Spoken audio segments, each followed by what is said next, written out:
Let's talk MMOs. Let's talk MMO design. Let's talk about the future of MMOs. Let's talk about all these things. I'm going to start by addressing the biggest elephant in the room, in my opinion. Happiness is not satisfaction. Now, this is a big boulder immediately, right? We're jumping into philosophy shit. No, hear me out.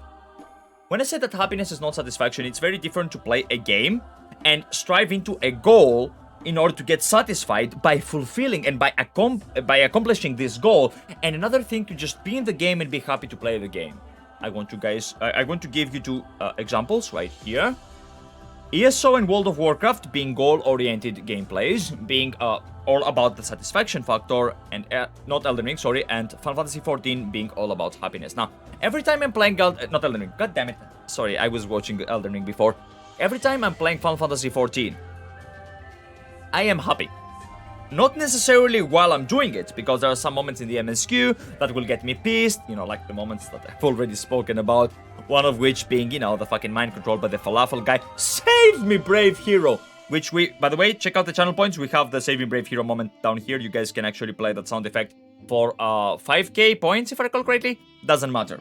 Anyway, as I was saying, when you play Final Fantasy XIV, you're happy with the game. Hildebrand. Maybe you like it, maybe you don't like it. If you don't like it, you don't have to do it. Or if you have to do it for the Endwalker relics, you can just skip the cinematics and be done with it super duper quickly. But if you love it, it makes you happy. You don't necessarily want to complete it. Like, your goal is not to finish it. Your goal is not the completion of that content. Your goal is the experience of the content. And that's where the biggest difference is. If you like MGP shit, like Golden Saucer, you love it. You are not there for a goal. You know, maybe you want the goal of, you know, getting the fucking Cactuar mount or whatever the fuck you get from that area, you know. I'm not particularly, you know, excited about the Golden Saucer, so I don't really know the rewards. I know that you get some cool-ass fucking wings, though. Anywho, my point was very, very simple. If you love it, you love experiencing it. MSQ, you don't play the MSQ to complete it. If you want to complete it, literally just fucking buy a boost, you know, which I don't recommend to anybody.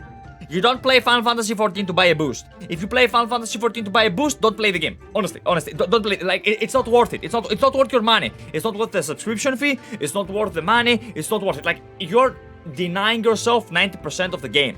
But what about raiding? It's good.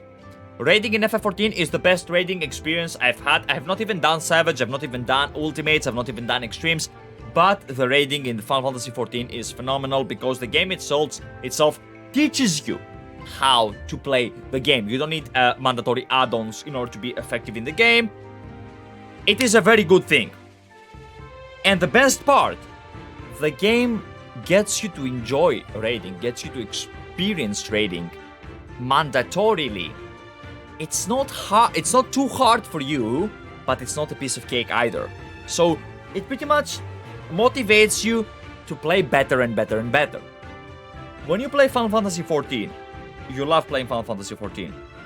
When you listen to the music, you don't want to just finish this song and go to the next. You just fucking stop. How many times have you guys stopped in an area? For me, it was Limsa Lominsa. It was the Burning... not Burning Step, sorry. That's a World of Warcraft zone. It was the Step, you know, with the Zayla zone, okay? The place that we did the Nadan, if I recall correctly. Was that the name? Anyway. That zone left me, like, befuddled, you know? I truly fucking loved it, you know? It was... the Crystarium, the night theme, where I just fucking stopped there and I was like, holy shit. Oh my god. I lost my shit, you know, I really did. Speaking of raiding, we have a few slots open for Savage. Yeah, the Mr. Bean guy is in Chaos EU, if you guys wanna just join. Like, I'm getting this message out there, a recruitment message. You guys wanna play Savage with people that are dog shit at the game? Join them, you know? Yo, dude! We got a follow, man. Thank you. Zethusar Charge. Thank you for the follow, my friend. Welcome to the Shiny Army. Do I give you a flex? I'll give you a flex, you know? Hooah! Yeah, dude. Thank you for being here, man. Thank you for supporting the army. Let's get back into Final Fantasy XIV. By not having a goal-oriented gameplay, you get to truly experience the words, stay a while and listen. How many times have you stopped and looked around in a tavern in Final Fantasy XIV, Or you accept the quest and then you move around more NPCs, right? And you talk to them. They don't have quests or anything. They just have extra dialogues. And you read the dialogues. You're like, you know what? Maybe I should further enrich my lore, my story, you know? Let's see what this piece of shit has to say. You stop around the group of people that are talking, you know, and every single one of them gives you their opinion, you know? They give you their perspective and you're like, you know what? I never saw it like this.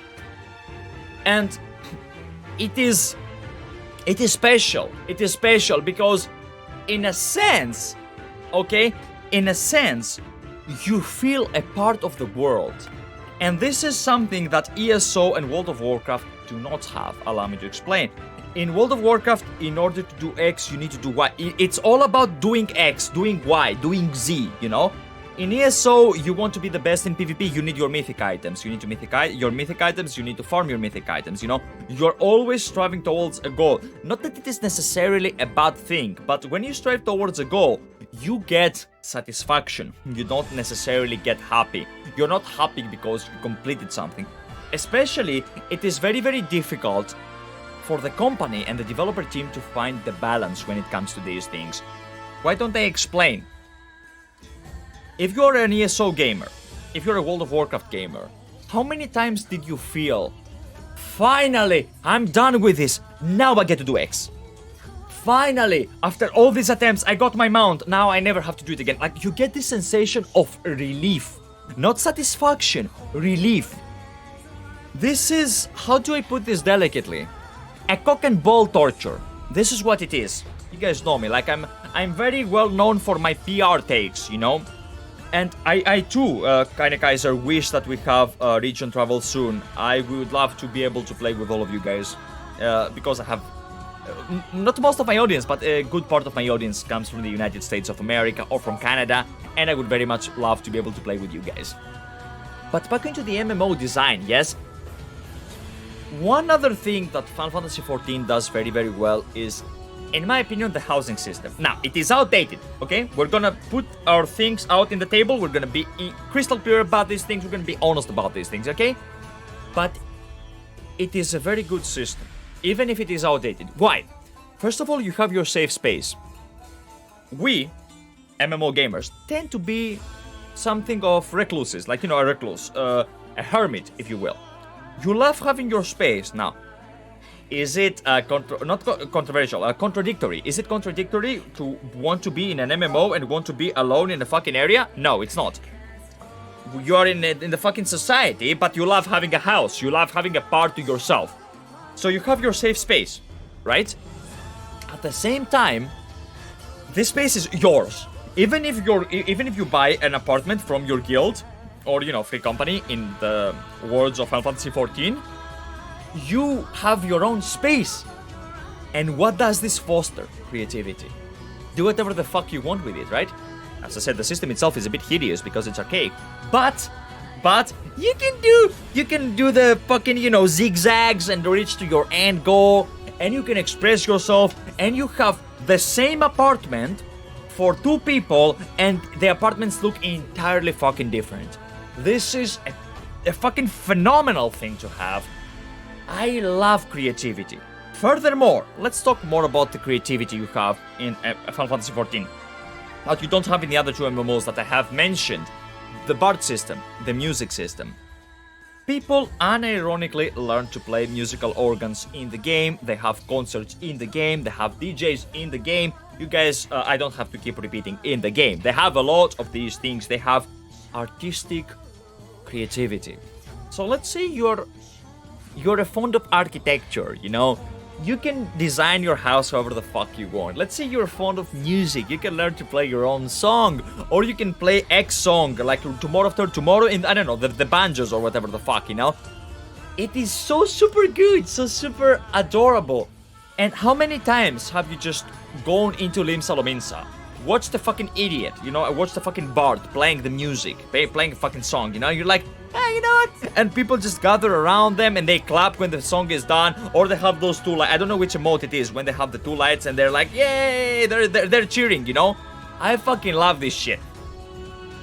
And this is what I believe MMOs should have. Because here's the tricks, the trickery, right? The tricky part. What do you want your MMO to be? An escapade from reality. You want to go away from reality. But in order for that to happen successfully, you need to also have a link to reality as well. Like, it's a double-edged sword, allow me to explain. If you enter a game that's all about, you know, like, let's take Shadowlands into consideration from World of Warcraft, you know? The sky breaks, and you are like the death of the death of the death. You fight death, and then you fight super death, and then you fight super death, you know? It no longer appeals to you, you know? If you have your house, and your house is generic, and everybody has the same house, I'm looking at you, Garrisons, yes? You no longer have this shit, you know? Or in the case of ESO, I don't know if you guys know, but the High Isles, they did not come with a new housing system. They did not even come with a new house. If you want to buy a house in ESO High Isles, you either have to buy the houses that you have already had up to this point, or you have to swipe. The new houses were only placed into the Crown Store, which is, you know, the shop, the in-game shop, right? So, in Final Fantasy XIV, you can invest into a house which is not super expensive, right? You can go out there, you can build it, you can escape from reality, and you also have your neighborhood. Like, your house is a part of an actual neighborhood. So you have an escapade from reality, but you have a neighbor, you know, right next to you. So you can go out of your house, and then you look right next to you, and there's a fucking guy having some fucking coffee in his fucking yard with his fucking friends, and you're fucking there, and the fucking situation is so fucking pleasant and happy, you know, and you just love it. I lose my shit. I lose my shit because the future of MMOs, I am hoping, revolves around the Final Fantasy XIV perspective, where you are happy just to be able to play the game. I am subscribed in Final Fantasy XIV. I haven't played Final Fantasy XIV since Monday. For reference, it is Saturday. Now, I was sick on Tuesday, Wednesday, and Thursday a bit, and then we had the situation with the kittens having a surgery. Don't worry, everything is good, okay? But the situation was, I don't feel pushed to log into the game. I don't need to go out there and get my satisfaction from the game. I am happy just playing the game whenever I play the game. And that's the big difference. Everyone's like, oh, you know what, maybe you should have your people log in more frequently. No, please don't. Please, you don't need to do that. You don't need to have your people play the game more and more extensively. You don't need to force them. You don't need to motivate them to log in. If they want to log in, they will log in. If they don't want to log in, they won't log in. And if you log in, why would you do MSQ? You can do X, you can do Z, you can do Y, you can do whatever the fuck you desire, right? Let's do some Boja. Maybe you're a bit crazy in the fucking head and you want to do Eureka. Do Eureka. You're going to do the MGP shit, you know? You're going to do Hilde. You're going to do some raids, some old school raids, you know? Farm some transmog. By the way, Yoshipi, community, I know I've said it in my honest review of Final Fantasy XIV and my first thoughts in Endwalker. Please figure it out. Please put a more modern wardrobe system when it comes to the game, right? I think we need it. Please, it's kind of an archaic system. Wrath of the Lich King puts me to sleep, but it's so robotic and soulless, I just forget I'm playing, and I got 6 hours in 2 days. Wrath of the Lich King is different, because you're not motivated to play Wrath of the Lich King, but again, we're talking about very, very old design. Like, I'm talking here about the future of MMOs.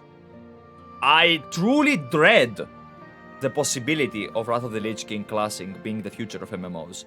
Why do I believe World of Warcraft is a failed MMO? Because its biggest success as of recent has been Classic. How bad is that? How sad is that? That your biggest success is something that you did 18 to 14 years ago. I don't want that. I don't want a game like this. I don't want Wrath of the Lich King to be the future of MMOs. I want 7.0 to be the future of MMOs when it comes to Final Fantasy XIV. I want Dragonflight to be the future of MMOs if it is successful, which I unfortunately believe it won't be. Final Fantasy XIV fosters emotions of positivity, fosters emotions of desire to play the game for the game itself, not because you want X goal or Y goal. And I'm thankful for that. It has made me a better person. And you know what? I believe that it has made a lot of you better people.